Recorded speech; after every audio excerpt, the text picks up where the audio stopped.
신약성경 279쪽 고린도전서 13장 1절부터 7절의 말씀 한 절씩 교독하시겠습니다. 내가 사람의 방언과 천사의 말을 할지라도 사랑이 없으면 소리나는 구리와 울리는 꽹과리가 되고, 내가 예언하는 능력이 있어 모든 비밀과 모든 지식을 알고 또 산을 옮길 만한 모든 믿음이 있을지라도 사랑이 없으면 내가 아무것도 아니요. 내가 내게 있는 모든 것으로 구제하고 또 내 몸을 불사르게 내줄지라도 사랑이 없으면 내게 아무 유익이 없느니라. 사랑은 오래 참고 사랑은 온유하며 시기하지 아니하며 자랑하지 아니하며 교만하지 아니하며 물에 행하지 아니하며 자기의 유익을 구하지 아니하며 성내지 아니하며 악한 것을 생각하지 아니하며 불의를 기뻐하지 아니하며 진리와 함께 기뻐하고. 함께 읽습니다. 모든 것을 참으며 모든 것을 믿으며 모든 것을 바라며 모든 것을 견디느니라. 아멘. 오늘도 주님의 보좌 앞으로 나오신 성도님들에게 하나님의 은혜와 평강이 함께 하시기를 축원드립니다. 옆 사람에게 반갑게 인사하겠습니다. 하나님은 당신 편이십니다. 예. 웃으면서 하세요. 다시 한번 하겠습니다. 하나님은 당신 편이십니다. 우리는 지난주부터 공동체에 대해서 보고 있습니다. 하나님은 인간을 공동체적 존재로 창조하셨습니다.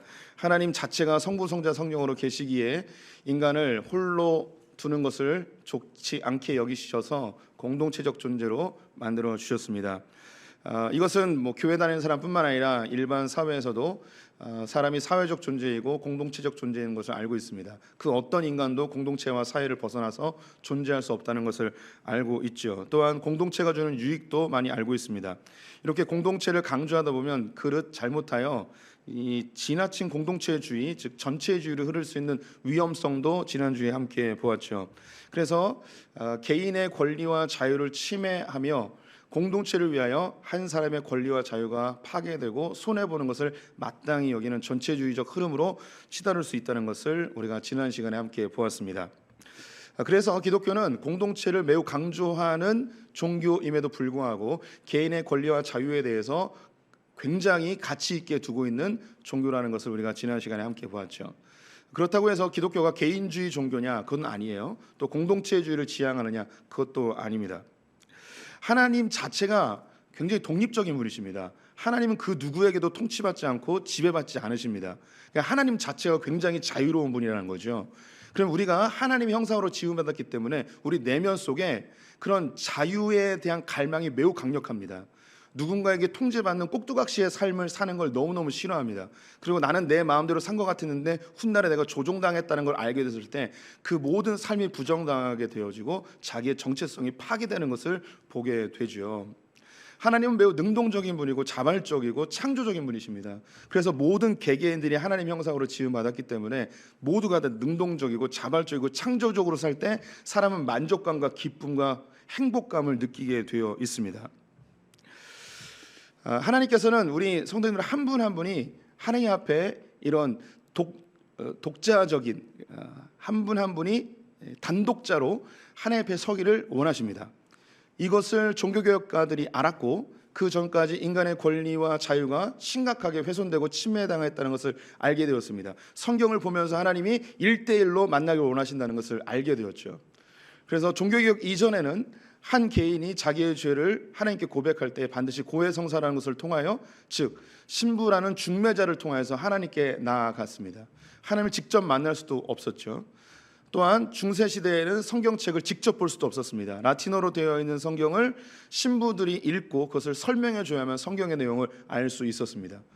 이것이 하나님이 원하시는 것이 아님을 종교개혁자들은 알고 목숨 걸고 종교개혁을 하였습니다. 그래서 하나님 앞에 회개를 할지라도 직접 회개할 수 있게 되었고, 성경을 읽어도 직접 성경을 읽고 자국어로 성경을 묵상하고 성경이 뭐라 말하는지 스스로 깨달을 수 있는 권리와 자유를 얻게 되었습니다.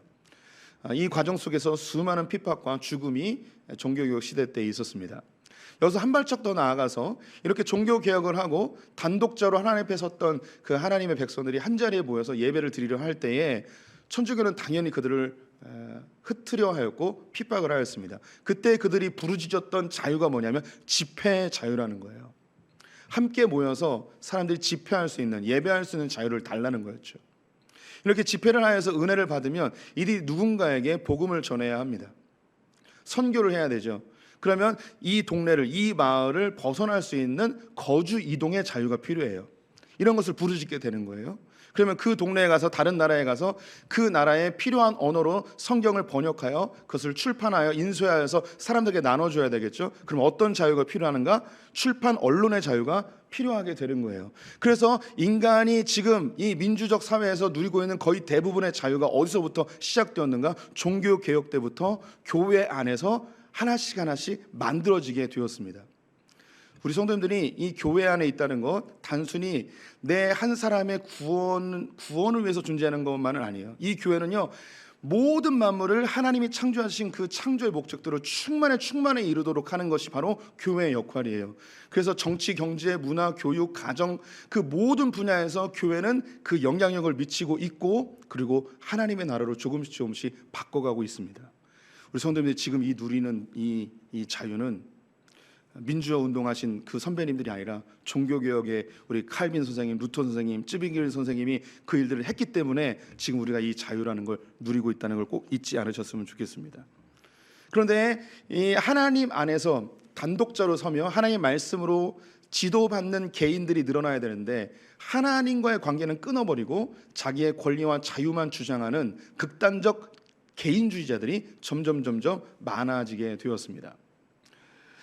계몽주의와 이성이 발달하면서 하나님의 존재를 없애버렸죠. 그리고 개인의 권리와 자유만 이야기하는 거예요. 그러면 나를 지도해주고 나에게 올바른 지침이 되고 올바른 방향성을 제시해줄 그 하나님의 말씀이 없어져 버리니까 인간이 자기 스스로 하나님 되고 자기가 기준이 되어서 오만방자해지고 극단적 개인주의, 이기주의로 흘러갈 수밖에 없게 되었습니다. 그래서 자기가 원하면 뭐든지 할 수 있다는 이런 흐름이 지금 한국 사회에도 굉장히 많이 팽배해 있죠. 안전벨트를 왜 해야 되는가, 답답해 죽겠는데 하지 않으려고 하는 개인들이 있을 수 있습니다.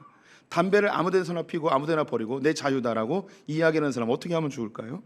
오토바이 배달하시는 분들이 헬멧 안 쓰고 다니는 것, 자기 개인에게 피해를 줄 뿐만 아니라 다른 사람을 굉장히 공포감을 심어줄 수도 있습니다. 쓰레기를 아무데나 버리거나 종량제 봉투를 사용하지 않고 분리수거를 하지 않을 때 우리는 어떻게 그들에게 이야기하면 좋을까요? 하나님께서는 한 남자와 한 여자가 만나서 결혼 생활을 유지하도록 하였는데, 나는 여기에 구속당하기 싫다 이야기하며 자유로운 성생활을 즐기는 그런 사람들에게 우리는 뭐라고 이야기를 해줄 수 있을까요? 그 어떤 기준도 없는데 말이죠. 극단적 개인주의, 다른 사람이 옆에서 죽어가고 있음에도 불구하고 카메라로 영상을 찍고 있는 그런 현실을 우리는 수없이 보게 됩니다. 옆집에서 굶어 죽어가는 사람이 있음에도 불구하고 우리는 전혀 알지 못하는 그런 시대에 살아가고 있죠. 지금 우리가 이런 시대를 살아가고 있습니다. 참 신기하지 않습니까? 세상은요, 개인주의나 혹은 공동체주의를 지향하는데, 공동체주의도 이건 전체주의로 흐르거나 혐오와 갈등이 일어나고 편가르기가 나타나는 그런 죄악성들이 그대로 나타납니다. 개인주의를 주장해도 이 개인주의 안에서 이런 극단적 개인주의나 이기주의로 흘러가는 그런 모습을 보게 되죠. 그 어디에 우리가 좌표를 찍어야 될지 참 난감합니다.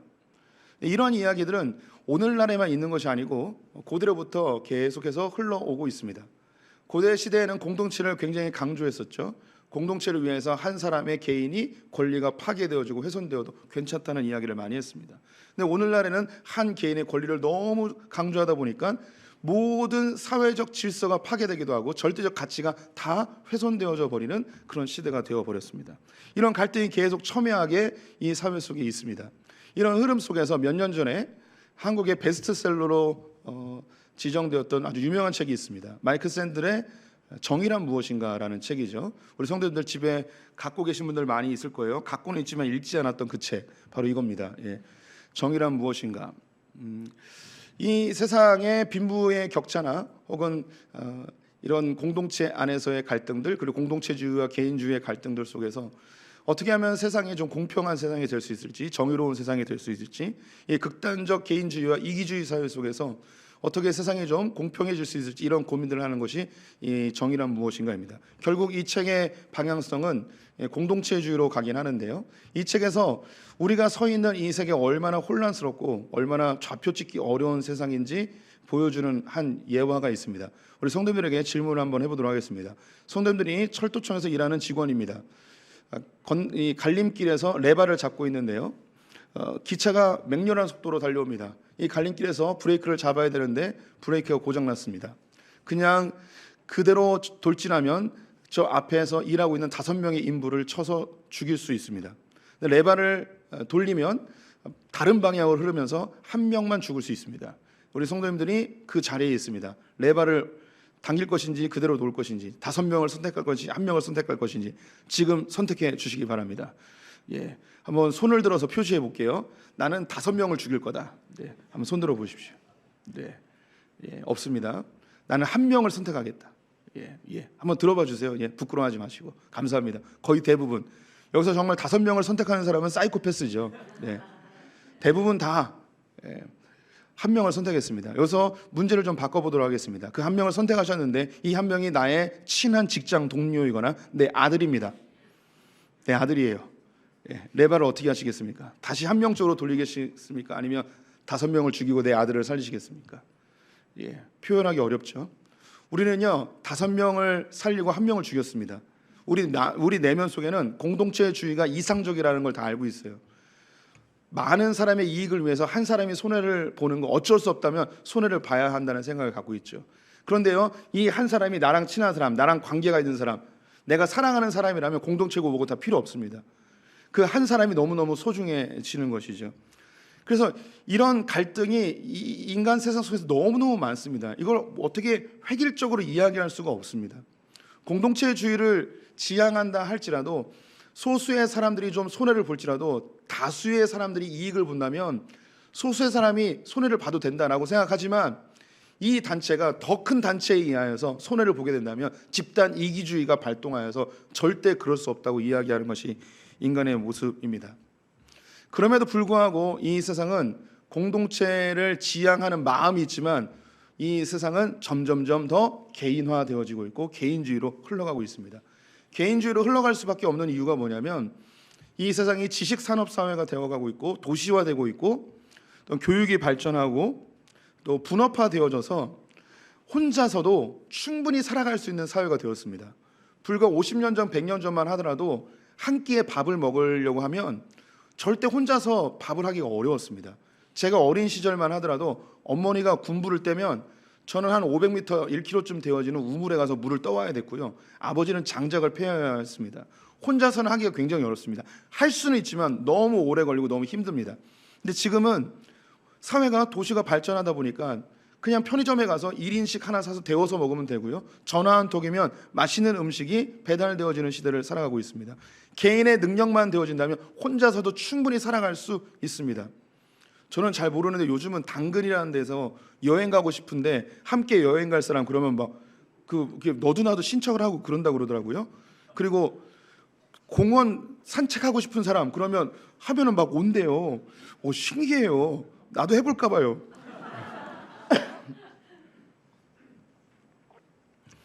충분히 이 세상은 혼자서도 살 수 있는 그런 세상이 되어 가고 있습니다. 이 혼자서도 살아가는 세상이다 보니까 무엇이 중요하게 되냐면 이 혼자서 살아가기 위해서는 개인의 능력이 출중해야 돼요. 돈을 많이 벌어야 되고요. 개인의 능력이 있어야 돼요. 그런 사람은 혼자서도 살아요. 공동체가 필요 없어요. 연약하고 무능한 사람들이 옆에서 사람의 도움을 받는 거지 능력 있는 사람은 혼자서 살아도 된다고 생각을 하는 거죠. 돈만 있으면 사람 고용해서 쓸 수 있다 이런 생각도 하게 됩니다. 개인의 능력과 개인의 역량이 굉장히 우상화되어지고 이것에 초점이 다 맞춰지는 시대를 살아가고 있는데 그럼에도 우리 안에 여전히 해결되지 않는 질문들이 있어요. 제가 두 사람을 보여드릴게요. 한 사람은 NBA 슈퍼스타 마이클 조던이고 한 명은 축구 스타 메시입니다. 마이클 조던은 NBA 선수들 중에 지금까지 가장 많은 돈을 번 사람이고요. 메시도 지금 제일 많은 연봉을 받고 있습니다. 메시의 연봉이 검색해 보니까요 1623억이에요. 1년에. 이걸 한 주당 얼마를 버냐면요. 한 주에 31억을 벌어요. 우리 성도님들이 평생 벌어도 못 버는 그 돈을 이 메시는 한 주에 벌고 있는 거예요. 마이클 조던은 은퇴를 했음에도 불구하고 한 유명 스포츠 의료 회사와 광고를 맺어서 매년마다 천문학적인 수입을 지금도 얻고 있습니다. 이 두 사람은 평생 써도 다 못 쓸 돈을 받고 있어요. 이렇게 한 개인이 평생 써도 못 받을 못 쓸 이 엄청난 돈을 받는 게 이게 올바른 걸까요? 어떤 사람은 개인이 이런 능력이 있고 지금까지 수고한 것이 있으니까 마땅하다, 받아도 된다라고 하는 사람이 있는 반면, 아니 굳이 그렇게 많은 돈을 받을 필요가 있느냐, 거기서 조금 한 절반만 떼어서라도 다른 선수들에게 나눠주고 다른 사람들에게 기회를 주는 게 좋지 않나, 아니면 사회에서 이것을 좀 환원하여서 가난한 사람들에게 좀 나눠주면 어떠냐라고 하는 사람이 있을 수 있습니다. 우리 성도님들은 어떠십니까? 그런데 이 시대는 점점 더 개인의 역량과 개인의 능력을 추구하는 시대이기 때문에 점점 개인주의화 되어져 가고 있고 그것을 마땅하게 여기고 있습니다. 그런데 정말 마이클 조던이나 메시나 그들이 개인적으로 노력하고 그들이 훈련한 결과로 이런 것을 얻었는가, 여기에는 퀘스천 마크가 붙을 수 있습니다. NBA 선수들 중에 마이클 조던만큼 열심히 안 하는 사람이 또 있을까요? 아니 어쩌면 마이클 조던보다 더 열심히 하는 사람이 있었을 거예요. 근데 마이클 조던은 왜 독보적일까요? 그가 가지고 있는 태어날 때부터 얻은 유전적인 신체적인 강점들이 있어요. NBA 선수들 중에요, 그의 자녀들이 NBA 선수인 사람이 굉장히 많아요. 유전적으로 타고나는 거예요. 이건 연습이나 노력으로 되는 게 아니에요. 타고나는 거죠. 그런 것까지도 어떻게 개인의 역량과 노력의 결과라고 말할 수 있겠습니까? 축구 선수들도 마찬가지죠. 손흥민 선수가 그 자리까지 오르기 위해서는 그의 아버지가 있었기 때문이겠죠. 저의 아버지도 손흥민 아버지였다면 저희가 지금 여기 있지 않고 프리미어 리그에서 뭔가 뛰고 있을지도 모를 것 같아요. 예. 왜 안 믿는 눈빛이에요? 예. 참고로 저희 아버지가 씨름 선수셨습니다. 예. 저는요 축구 말고 씨름계로 나갔으면, 유도계로 나갔으면 좀 다른 인생을 살지 않았을까라는 생각도 해보게 됩니다. 그럼에도 불구하고 여전히 사람들은 개인의 능력과 개인의 노력으로 자기의 삶의 풍성함을 누리는 게 마땅하다 얘기도 합니다. 그럼 제가 다음 그림 하나 더 보여드리겠습니다. 다음 그림은 제가 좋아하는 인도의 한 산악 지역에서 버스가 운행하는 그림 사진입니다. 지금도 하루에 수차례씩 저 절벽에 조그만 길을 버스들이 다니고 있습니다. 운전사도 그런데 승객들의 그 담대함이 좀 놀랍습니다.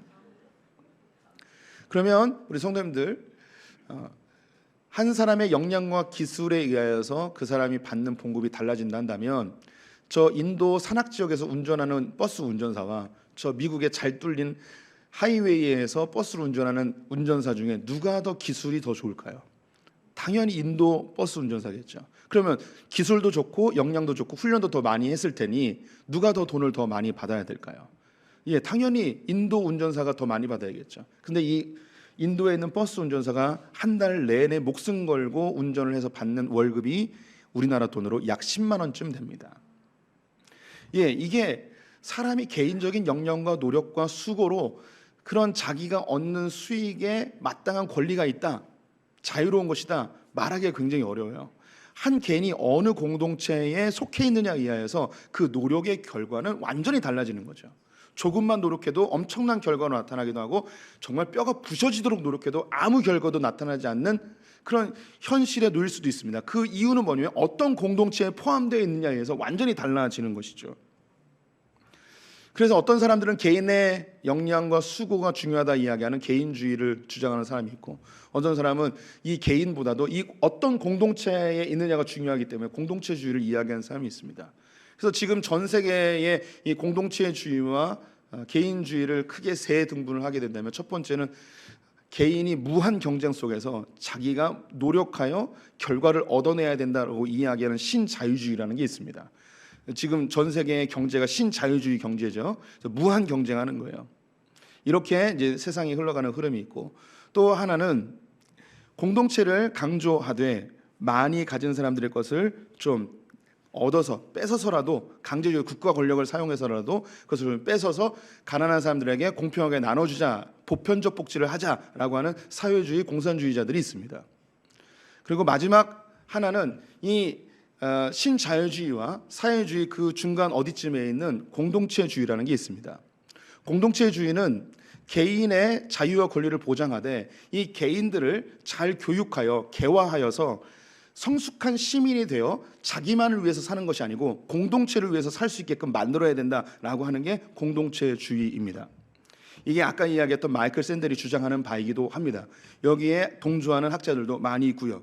우리나라에도 이 공동체주의를 지향하는 사람들이 꽤 많이 있습니다. 그래서 한 10여 년, 20년 전부터 협동조합이라는 거 많이 형성되었고요. 사회적 기업이라는 거 많이 들어보셨죠. 상생경제 뭐 이런 것도 들어보셨고, 시민단체들이 지난 20여 년 동안 한국에서 많이 일어났습니다. 그 이유가 뭐냐면 함께 잘 살자라는 거예요.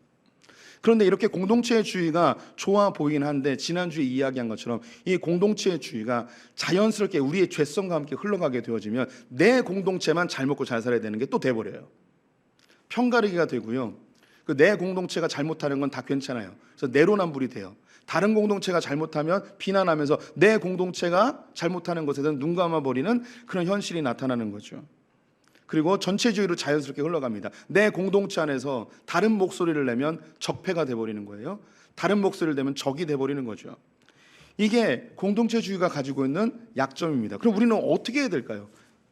극단적 개인주의도 안 되고요. 공동체주의도 안 되고요. 보편적 복지를 이야기하는 사회주의도 안 되고, 그럼 우리는 도대체 어디에 서 있으란 말입니까? 이건 지금 우리의 문제만은 아니고 5,000년 인류의 역사 가운데 늘 이런 부분 때문에 늘 고민해 왔습니다. 이런 우리들에게 주님께서 완전히 새로운 길을 우리에게 제시해 주십니다.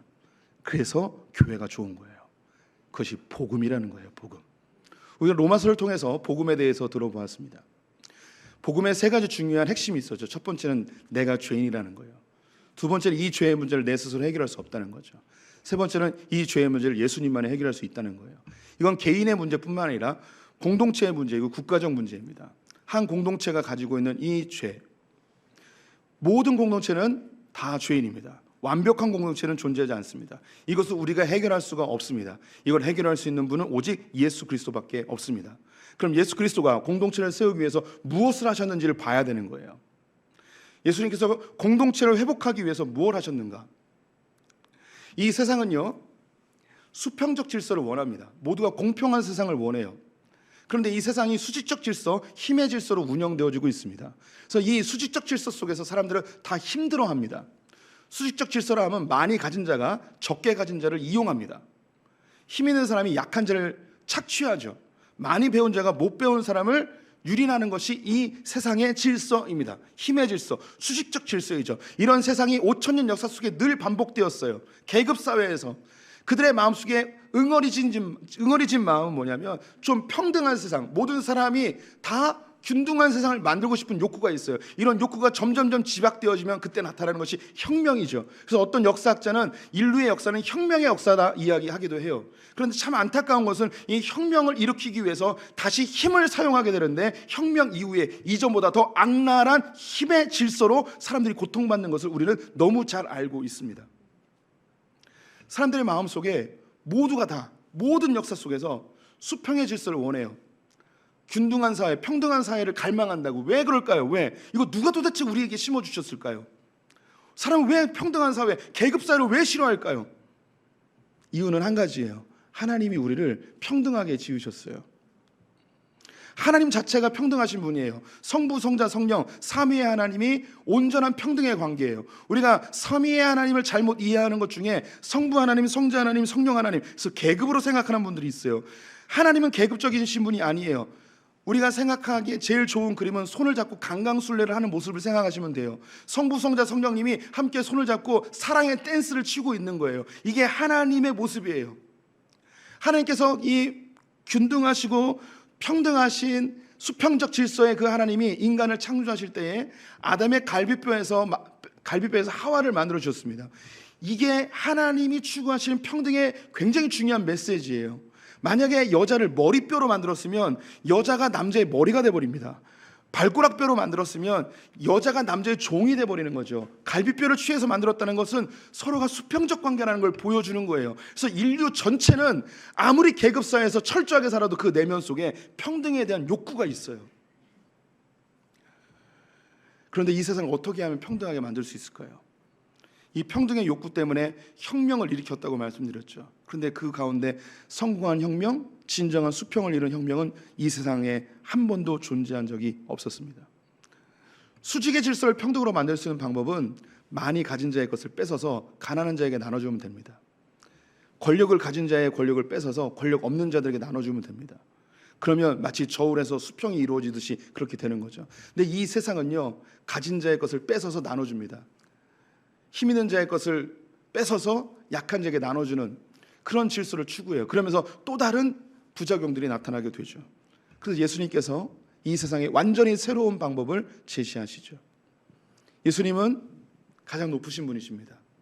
하늘 보좌 우편에 계셨던 분이 가장 낮은 곳 베들레헴 구유로 내려오셔서 태어나셨습니다.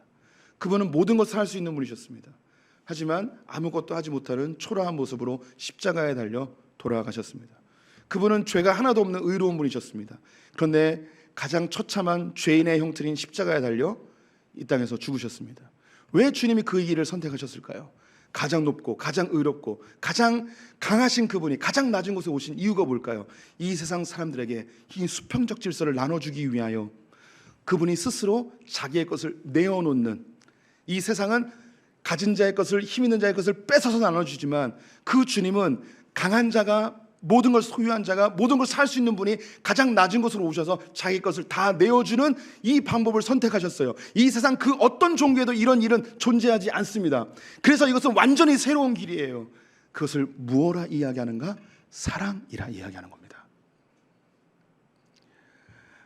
하나님께서 이 세상에 하나님 나라를 이룰 수 있는 유일한 방법은 사랑밖에 없음을 이야기하는 거예요. 기독교가 사랑을 이야기할 때 이것은 도덕적 윤리적 개념이 아닙니다. 이 땅에 하나님 나라를 이룰 수 있는 유일한 방법입니다. 하나님께서는 교회 말고 가정이라는 조직도 만들어 주셨어요. 이 가정에서 수평적 질서가 유지되어야 되는 것을 하나님 우리에게 이미 선언적으로 메시지로 주고 계십니다.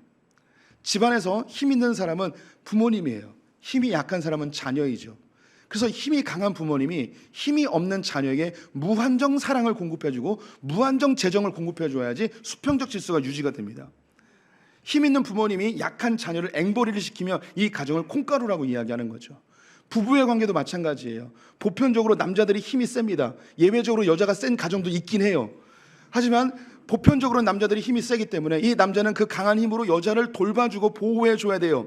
이게 깨어질 경우, 남자가 힘이 세기 때문에 여자를 학대하거나 폭력을 가할 때 이 가정은 깨어질 수밖에 없고 하나님 나라가 아니라 지옥을 경험하게 되는 거죠. 나중에 시간이 지나 이 부모들은 자연스럽게 힘이 약해지고 경제력도 없어집니다. 자녀들은 성장하여 경제력이 생기고 힘이 생기죠. 그러면 이것이 다시 바뀌어지는 거예요. 힘이 있고 경제력이 있는 자녀들이 부모님을 공경해야지 이 가정에 하나님 나라가 이루어지는 거죠. 하나님 나라의 이 수평적 질서가 이미 우리는 다 경험하고 있어요. 가정에서, 모든 가정에서 하나님을 모르는 전 세계 모든 가정들이 이걸 하고 있어요. 우리에게 메시지를 주는 거죠. 수직적 질서를 깨고 수평적 질서로 돌아갈 수 있는 방법은 사랑밖에 없어요. 하나님 우리들이 개개인이 하나님을 만나길 원하십니다. 이 세상이 다 옳지 않다 이야기해도 하나님 말씀하시면 옳다 이야기할 수 있는 사람, 이 세상이 다 맞다고 이야기해도, 틀렸다고 이야기해도 우리는 맞다고 이야기할 수 있는 이 세상의 흐름에 의해 좌우되는 자들이 아니라 하나님과 단독적 관계에서 하나님 말씀하신 바를 내가 기준으로 삼고 살아가되 각 가정에서, 각 교회에서, 각 사회의 한 구성원으로서 우리가 사랑을 실천하는 그런 사람이 될 때 이 세상에 하나님 나라, 하나님의 공동체가 이루어지는 것을 우리에게 알려주고 있는 거예요. 세상 사람들은 이 사랑의 실천을 할 수가 없어요.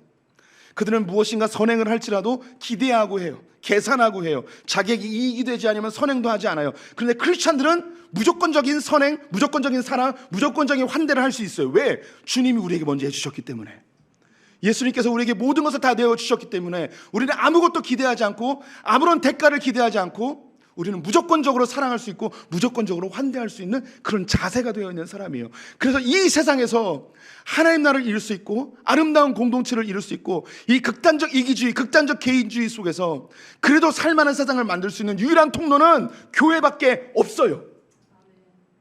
교회가 유일한 소망이에요. 크리스찬들이 유일한 소망이에요. 어찌 이 세상에 있는 사람들이 부모 자식 관계 외에 무조건적인 사랑을 할 수 있겠습니까?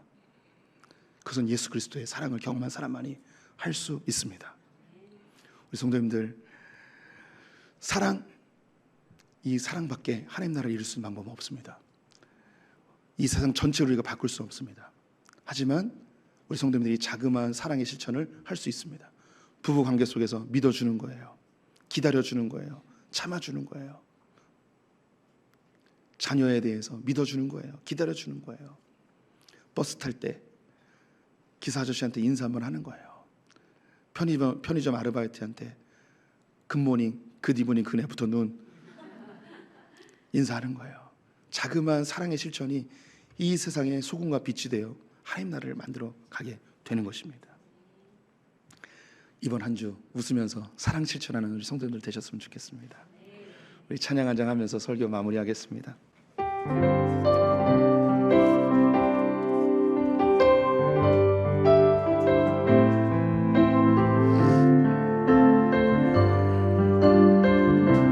우리에겐 소원이 하나 있네. 우리에겐 소원이 하나 있네. 주님 다시 오실 그날까지 우리 가슴에 새긴 주의 십자가 사랑, 나의 교회를 사랑케 하네. 주의 교회를 향한 우리 마음, 희생과 포기와 가난과 고난, 하물며 죽음조차 우릴 막을 수 없네. 우리 교회는 이 땅의 희망, 교회를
지금은 우리 주 예수 그리스도의 은혜와 하나님 아버지의 무한하신 사랑과 성령의 교통하심이 이 땅의 교회가 유일한 소망임을 깨달아 주님께서 우리에게 보여주신 그 사랑의 실천을 감당하기를 결정한 수품의 모든 성도들 가운데 우리 자녀들과 저 북에 있는 형제자매들 열방의 성교 사람들 위해 지금부터 영원토록 함께 있을지어다.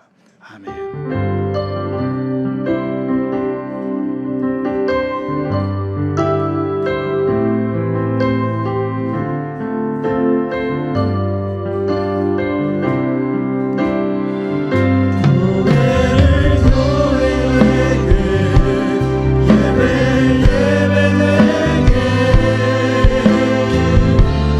우리 사용하소서.